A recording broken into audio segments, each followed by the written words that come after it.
The knock at the door. Edward Callahan, 72 years old, a retired engineer, had long since grown accustomed to solitude. His wife had died 8 years ago, and his son lived abroad, calling less and less. The house at the edge of a deserted village had been left to him by his parents. He had never thought he'd live out his old age there, but now it was his only world. Every morning began the same. A kettle whistling on the stove, oatmeal, and the crackling of the radio on the kitchen shelf. Evenings meant old books and a lamp with a yellowed lampshade. The house was small but cozy, and nothing suggested that his usual routine would be disrupted. Everything changed in January. The first knock came at night at 12:03 a.m. Edward wasn't asleep. Age had made his sleep light. 3 clear knocks on the wooden door. No doorbell, no voice, no footsteps on the porch. He cautiously opened the door. Silence. The snow around the house remained untouched. No footprints, no ice, only his own breath in the cold air. Returning to his chair, he tried to forget. It was an old house after all. Maybe it was nothing. But the next night, it happened again, and the third night, and the fourth. Always 3 knocks, always at the same time. He began waking up a minute before they came, as if something inside him already knew the time had come. Each time he opened the door, each time, nothing. On the 5th night, he didn't open it. He simply sat in his chair with the desk lamp on and a cup of tea steeping. The knocking was louder this time, dull, as if knuckles were hitting flesh instead of wood. He felt the blood freeze in his fingers. Then, silence. Edward didn't move. He fell asleep in the chair.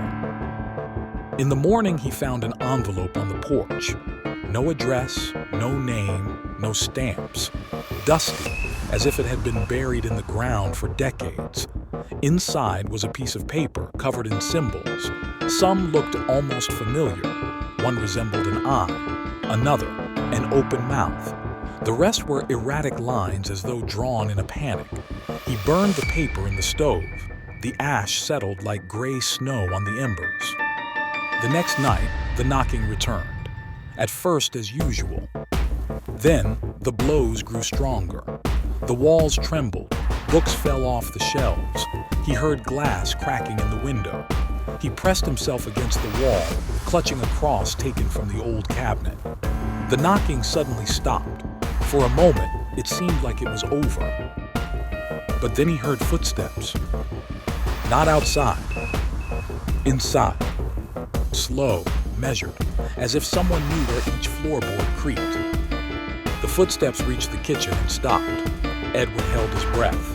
Behind the wall, silence. Only the ticking of the clock and the rushing in his ears. He stayed like that until dawn. When sunlight filled the room, he finally got up. Everything was in place. No signs, no smells. Only something had changed in the air, as if it had grown just a little tighter. On the kitchen table lay an old photograph. His family. Him, his wife, his son. Only, their faces had been scratched out as if by fingernails, deeply, rage in every stroke. Under the photo was written, "You closed the door. Now we're already inside."